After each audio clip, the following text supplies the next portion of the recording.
21 വർഷങ്ങളായി പരസ്പരം മിണ്ടാതിരുന്ന സഹോദരന്മാരിൽ ഒരാൾ മരിക്കുമ്പോൾ അയാളുടെ ശവമഞ്ചത്തിനടുത്ത് ഒന്ന് പ്രാർത്ഥിക്കാൻ പോലും പറ്റാത്ത വിധത്തിൽ തൊട്ടപ്പുറത്തെ വീട്ടിൽ മുറിപൂട്ടിയിരിക്കുന്ന ഒരു മനുഷ്യൻ്റെ ഉള്ളിലെ ഭാരത്തെക്കുറിച്ചാണ് എൻ്റെ ചിന്ത. അയാൾ എത്ര കഠിനഹൃദയനാണെന്നും എത്ര മോശപ്പെട്ടവനാണെന്നും ഒക്കെ ഈ ചുറ്റുമുള്ള എല്ലാവരും പറഞ്ഞു നടക്കുന്നുണ്ട്. പക്ഷെ ഒന്ന് ആലോചിച്ച് നോക്കിയേ, ഈ മനുഷ്യൻ ആ മുറിക്കുള്ളിൽ ഇങ്ങനെ ഭാരപ്പെട്ടിരിക്കുന്നുണ്ടാവുമല്ലോ. സ്വന്തം ചേട്ടനല്ലേ മരിച്ചു കിടക്കണത്. സ്നേഹമില്ലാഞ്ഞിട്ടായിരിക്കും, എവിടെന്നെങ്കിലും എപ്പോഴെങ്കിലുമൊക്കെ തുടങ്ങിയ ചെറിയൊരു വഴക്ക്, ഉള്ളിൽ നിന്നുണ്ടായ ഒരു ചെറിയൊരു വിദ്വേഷം, അതിങ്ങനെ വളർന്ന് ഇങ്ങനെ മിണ്ടാൻ പോലും പറ്റാതെ, മരിച്ച പ്രിയപ്പെട്ട ഒരാളുടെ മുഖം കാണാൻ പോലും സാധിക്കാതെ അയാളെ വലിഞ്ഞു മുറുക്കുന്നുണ്ട്.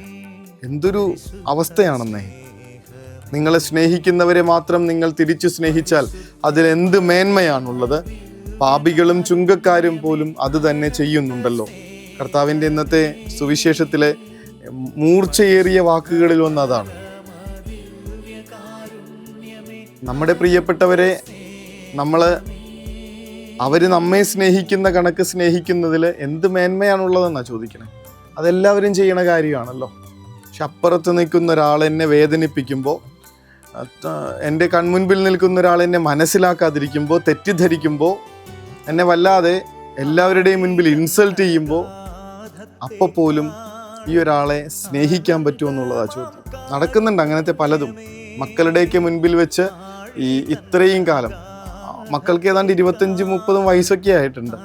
ഈ 10-30 വർഷക്കാലവും ഇയാളുടെ കൂടെ ജീവിച്ച ഓരോ നിമിഷങ്ങളിലും മറ്റുള്ളവരുടെ മുൻപിൽ വെച്ച് തന്നെ തരം താഴ്ത്തുകയും കളിയാക്കുകയും ചെയ്തുകൊണ്ടിരുന്ന ഭർത്താവിൻ്റെ കൂടെ ഒരു സ്ത്രീ പിടിച്ചു നിൽക്കുന്നത് എങ്ങനെയായിരിക്കും? വിട്ടുപോകാതെ.